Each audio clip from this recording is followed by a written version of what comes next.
rigging the Savage Gear pulse tail line through mullet. Pretty simple rig here. First thing you do is you take your braid, tie it to your fluorocarbon. I'm using 60-pound Cortland fluorocarbon in this case. So to rig this bait, it's very simple. What I do is I take the fluorocarbon and I thread it through the top hole here of the bait, and make sure it exits out the bottom hole. You have an option for the top, but I prefer the bottom for tarpon fishing. So make sure it exits out the bottom hole.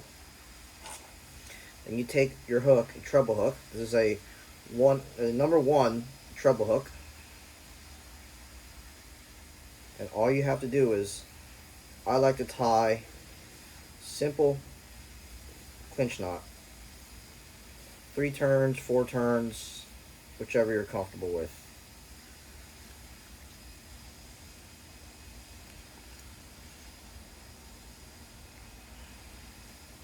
Tie it down,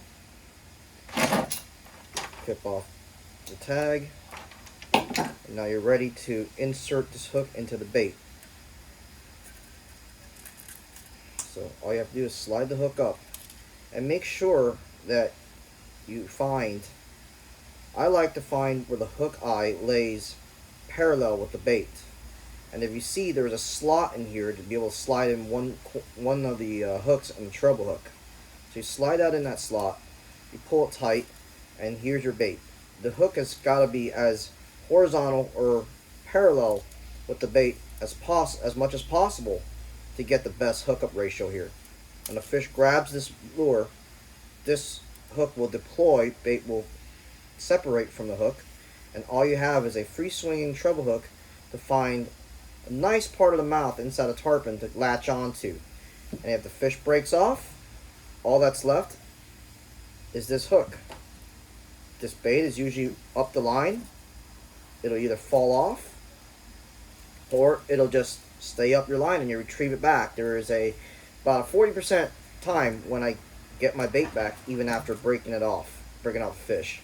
And with this treble in the fish's mouth, it rusts out overnight. The fish is left unharmed, and the world's happy. Another great thing about this is the hookup ratio is actually about a 75 to 85% hookup ratio with this lure, with this setup, line through setup here. And that's unheard of for any other tarpon lure I've ever used personally.